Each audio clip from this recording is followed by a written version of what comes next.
on the road. IntuBoxing, the Fight Buzz, Campbell Hatton, Dean White. Good afternoon, boys. How are we doing?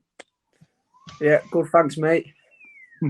Campbell, it's your pro debut. It's a huge week coming up for you. First of all, the nerves kicking in yet, or is it all calm stations?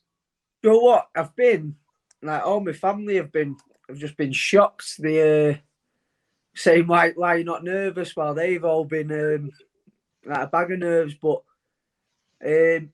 today, once we got to the bubble and obviously did the test, and I've been stuck in my room with nothing else to think about. They're slowly starting to come into it a bit now, so starting to feel them a bit, but mainly excited, to be honest. Dean, I want to ask you about what it's like being around young fighters before the pro debuts. I'm sure you've been around a few, but before I do, Campbell, I saw something that you put on Instagram today about the old test up the nose job. Wow. Was it just horrible? Horrendous. Can't stand it. You know, I've done quite a few now. I think I've done about 4 or 5 of them, and just don't get any better. What's worse, being punched in the face or having a COVID test up the nose? COVID test. I'm stupid. I choose to get punched. Choose that. Yeah, Dee, let's go to that point then. Campbell was saying, which you've got to deal with.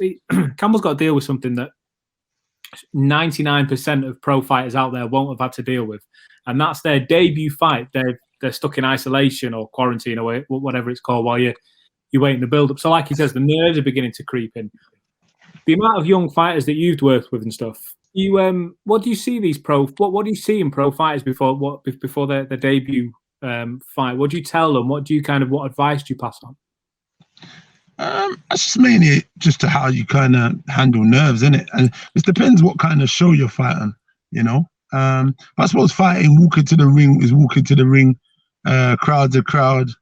You know, in the early days, when you get in there, the opponent you're facing is, in the early days, I should say, it's different post-COVID, because now the guys are getting a little bit more harder fights in the early stage of their career now because of, sometimes because of, bringing journeymen in and so on and so forth. But there's a lot more 50-50 fights now. Some people are getting debuts which are a lot harder. Like, for example, John Hedges, his debut was really, really hard. You know what I mean? It was a southpaw. The guy could punch, and it was just awful. But I mean, it's different for different fighters. But I mean, walking to the ring is walking to the ring. Nerves is nerves. I just try and instill and say to him, look, don't go out there trying to please too much and trying to get a big knockout. If you're patient enough, box smart, and don't rush, the knockout will come. It's when you start swinging for the heels and nerves kicks in because you think you got to put on a show for people who's watching. The best thing is to get in there, be smart, stick behind your jab, and then pick the shots and pick the selection right. And whatever you've worked on in the gym will, come to fruition in the ring. But if you start, just start winging it, after a round or two, you start feeling tired. You're like, what's happening to me? Now that's the nerves kicking. You know what I mean? I'm sure you've had it amateur probably as well, because it happened to me a few times. So, you know what I mean? Campbell, what's your amateur experience like? Can you just enlighten us a little bit on your history? Yeah, I had about 30 odd fights. Won like 20 odd. Won like 2/3 of them. Won a national novice title and a couple of Northwest. And I boxed a lot of good kids, to be honest. From my first 10 or so fights, everybody wanted to fight me. So I had no trouble getting matched up. And then from winning the novices, it all changed then a bit. So people who were on the same, similar amount of fights to me weren't really accepting them. So I ended up boxing. So I think probably the second half of my amateur fights were all area champions, national champions, or England fighters. So I've boxed at quite a good level, and always been in some fights are won, but the ones I lost, it was always close and competitive. So Like that, I think that experience is going to stand me in good stead, to be honest. Do you feel like you had a bit of a target on your back because of the name through the amateurs? Maybe it carries on into the pro game, I don't know, but like you say, everyone wants to fight you. Yeah, it was people wanted to fight me to make a name for himself, and then sometimes in the amateur, like, there's no excuse or anything like that, but I was always sort of like up against it a bit with some officials and things like that, you know, where not that they had something against me, it was that they couldn't look like they was favouring me. So, like, by not wanting to look like they was doing me a favour, they ended up doing the opposite without realising a lot of the time. But yeah, there was things like that, but I've always dealt with it quite well, and it's been like an extra drive in the gym, to be honest, because I know I've always had to be my best. A lot of people will ask about your dad's management and how he's helped and everything else, but it's your uncle that's in the gym with you. It's Matthew that's in the gym with you. I know a lot of people that know Matthew speak very highly of him. What's it like training with him? Yeah, it's great. It's like, we're very similar. We've like got the same sense of humour, and we're like the like we like have the same interests, so we have a good laugh in the gym. And I think when you enjoy it, it makes it a lot easier. Like, I'm always dead excited to get to the gym, and like we've really gelled. Like, we have a laugh, but like we put the work in as well. So it's the best of both worlds, to be honest. It's like I'm really loving my boxing, and it's going great. That's key, isn't it, Dean? If the old cliche, a happy fighter is a dangerous fighter, but if you're gelling with your coach and everything else, uncle or not, that's where you want to be. No, absolutely. You gotta love what you're doing. If you're not happy in training, you're not gonna put in the work, or you're gonna find it very difficult or hard to push through. You know what I mean? I always say that to the guys I'm training. When he comes in, sometimes he's a moody sod. He's his face sometimes it shows like he doesn't want to be here. I said, everything all right? And he goes, yeah. But he just looks like a moody git until he starts either smashing the pads or smashing someone's face in by sparring. Then he chirps up. But I mean, I say you gotta love what you do. Believe me, we try and make an atmosphere, and it's quite important to get that, so you relax and you get to learn and take in what you're being taught. It's very important, instead of just saying, yes, I understand, and then coming back the next week and not understanding and having to go through it all again. Yeah, spot on, because boxing's a hard enough game when you enjoy it. So like, if you're not interested and you're not enjoying what you're doing, you've got no chance. I always feel that the football comparison is quite a good one. You can have a bad game and your team can still win. But if you have a bad night in the ring, there's no 10 men to hide behind. You're in a bad night. Yeah, definitely. So I think like that's why with boxing, like when it's not going your way, like it hurts. But when it is, there's no better feeling, because it works both ways. When you win, you know you've not done it as a team. Like, you've won yourself, and so there's that extra bit of like fulfillment from it. Just a quick one on your dad. I don't want to be that guy that's just, kind of pushing it all the way. But what's he like as a manager? What's he like as when you're in the professional, you put your professional hats on? What's he like to work with? Do you know what? I'm in a really good position, because he's done the lot, hasn't he? So the advice he's got second to none. Like, there's absolutely nothing that I could ask him that he wouldn't have the answer to. So like, I couldn't ask for much better, to be honest. And it works both, not just in the gym, like in the actual boxing, but what like things are going on outside the gym. Like, obviously not just from his strengths. Obviously he had his weaknesses, which he says himself. So obviously he gives me advice on what I should be doing when I get home as well, not just in boxing. So I'm really lucky. I saw a really good piece on Boxing Social with him from last week, where he was saying, listen, Campbell didn't have to turn pro for me to be proud of him, and I'm sure you've heard it before, but he was saying, you know, he's proud of you from day one. Do you feel like he was saying, if anything, you've got it a little bit harder. You've got to do it in spite of your dad doing it because he achieved so much? Or is it just a case of just try and focus on the day-to-day?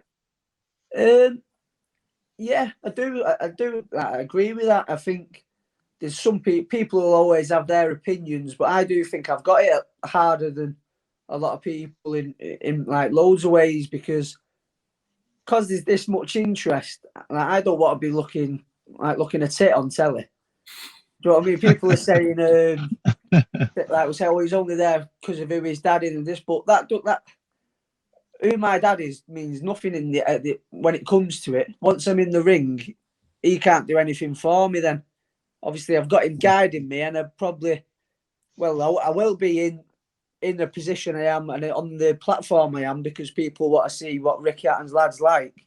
But it's short-lived if I don't go in there and perform, and if I'm not putting the work in, it's not going to last long. So what's the plan then? Active, busy couple of years to kick the career off? Yeah, 100%. I think I had a decent amateur background, but I haven't got one of these careers that you see a lot of fighters have, like 60-odd amateur fights. So, and obviously we've had COVID, which has meant that I've had a year not boxing. So just being as active as I can and getting as much experience in over the next few years. Have you worked with fighters like that, Dean, where, like you say, Campbell says some fighters have 60, some have more. Lyndon Arthur was on the other night talking about fighters that have had 80, 90 amateur fights, and then there's others who have just jumped in pretty green. You've managed, I don't know how many fighters. How do you do things differently?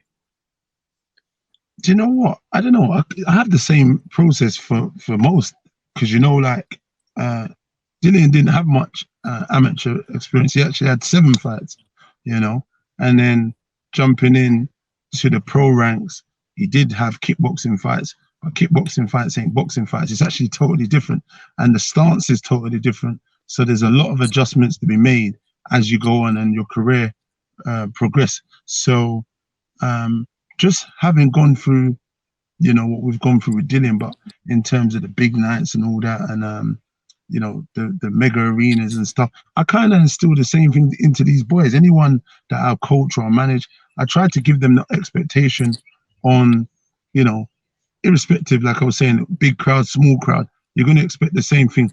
The opponent across the ring is going to come to fight.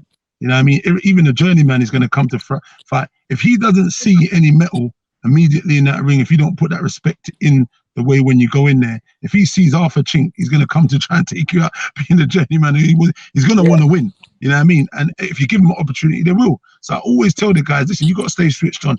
Everyone trains as hard as they can to go in there, win, survive, whatever it is. Even a journeyman, he wants to not get knocked out so he can fight again next week. If you give him a chink and he can try and knock you out, kudos to him. He'll try and knock you out, and he's on his merry way, and he's got a good little strap on his back because he's beat you. So it doesn't matter who's in the ring fighting you, whatever. You always got to have the same mentality and just kind of think solid, focus mentality, train hard, eat well, and so on. You know. Yeah, definitely. Sorry, mate. Yeah.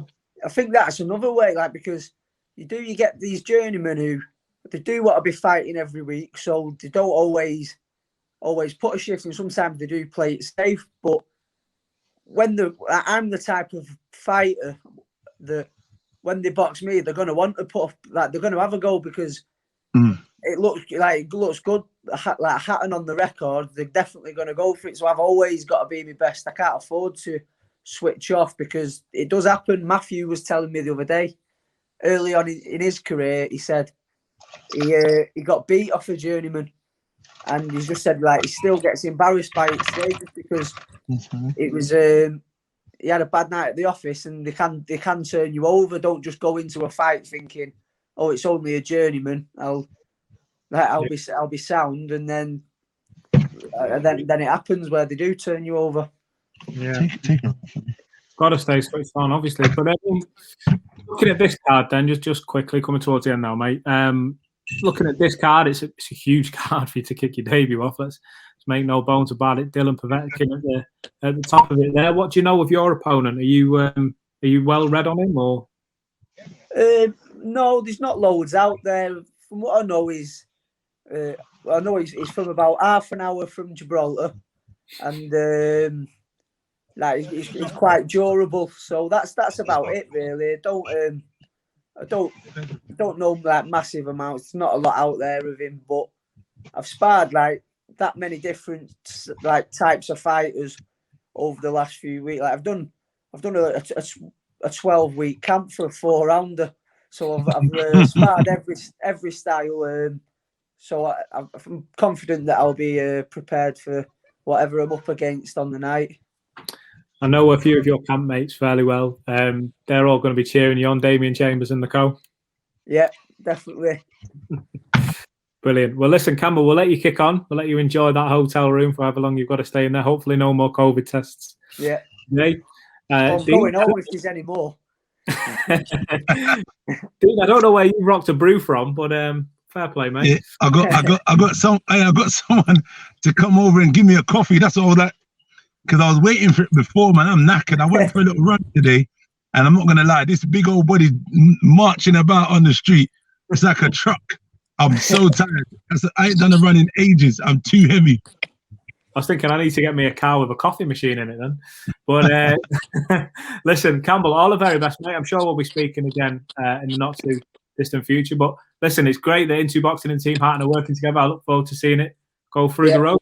Buzzing, mate. Nice one. Yeah, good luck for Saturday, man. Yeah, thank you, mate. Cheers. See you later. See you later.